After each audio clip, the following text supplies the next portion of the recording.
Luke, congratulations, off and running here at the UK Open. Dirk van Duijvenbode, it's a tough examination to get your campaign underway. Yeah, I know how good Dirk can be, and he's had a couple of months, maybe 6 months that he's not been at his best through injury. So it was nice to see him playing well. The early exchanges he let me in really well. Though I think it could have been possibly 4-1 down to be honest, and I was 3-2 up. So he let me in a way. His doubles were the difference between the game. His scoring was great. My scoring was fantastic in patches, but in other patches it was pretty lame to be honest. But the important thing for me is it feels good, and if my throw feels good, then I know I can change things around, and it does feel good. So I don't really see much difference between now and the World Championship final and everything before that. I don't feel any different. I don't think my throws change. It's just maybe trying too hard. I don't know, but I feel good. I feel like I can replicate the things I've done in the last 4 months. I really do, and that's important that their belief's still there.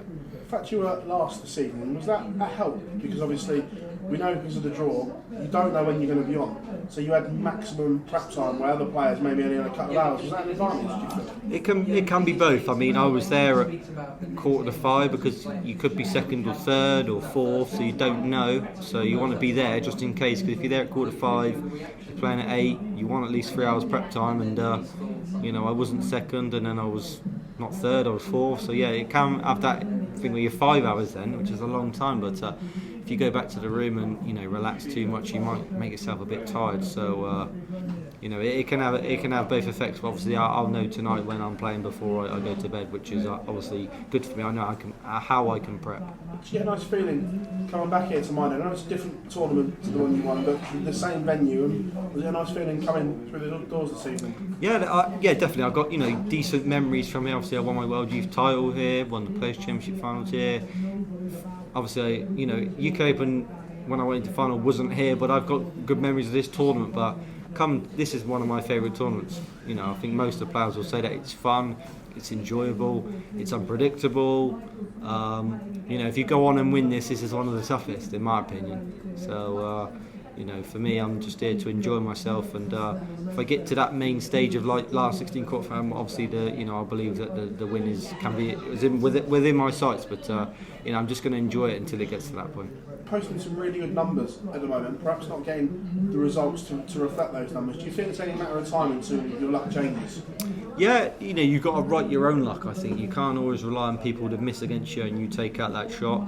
But like I keep saying, the important thing is everything feels good. If I felt like my throw wasn't right and I was snatching, pulling, and then I'd be telling you, it don't feel right for me. I don't know what's changed, but nothing has changed. Everything feels good.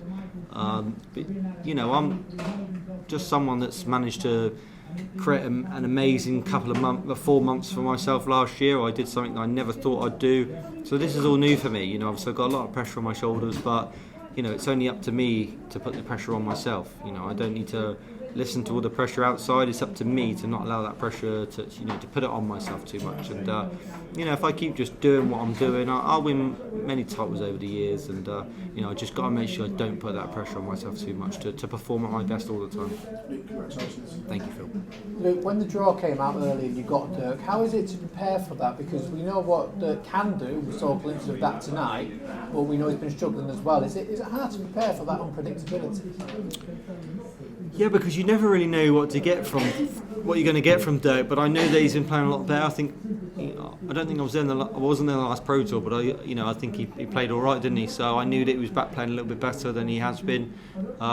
It's been a slow progression for him, where he has slowly been getting better and better. So I knew that it was going to be a lot tougher than maybe people would have thought.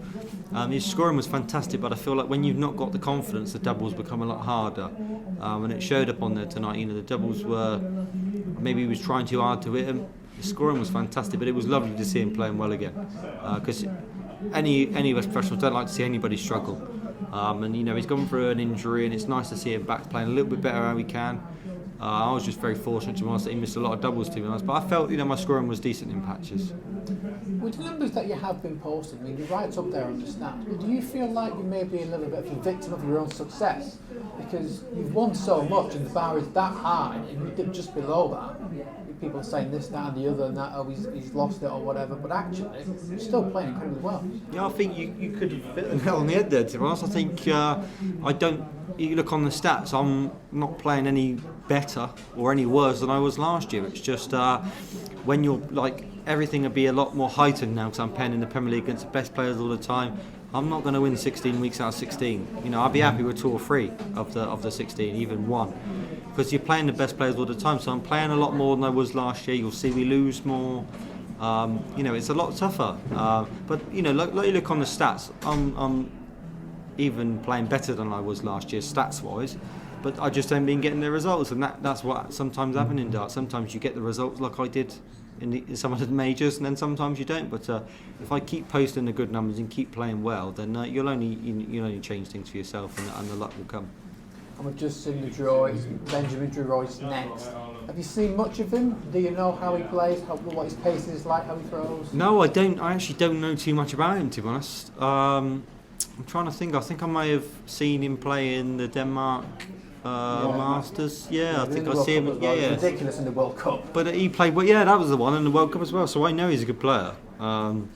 You know, I'm not going to look at that game as an easy game. It's going to be a tough game. He's still in the tournament. He's beaten 4 players today. 4 players. You ain't going to beat 4 players today if you ain't good. So I know that it's going to be a tough game for me. You know, the difference for him is he's on the big stage playing against, you know, the world champion. So that may be a tough task for him. But I don't think that he'll worry about it too much. And I'm going to have to be at my best to beat him, like I always have to be. Good, Luke, thank you. Thank you.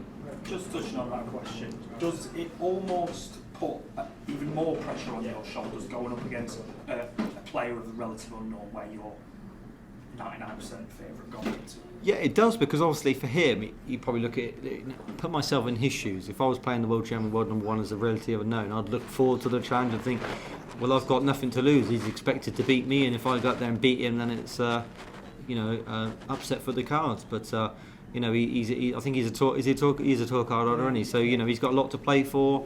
You know, $5 grand on the rankings, a lot of money in this early periods in his career. For me, you know, I've got a lot to play for, but you know, I'm at this period in my life where, you know, unless I'm getting to the quarters or the semis, that's when I believe I can win more than ever. But you know, like I said, he's going to be a great player because he's still in the tournament, so I won't write him off, that's for sure. Thank you.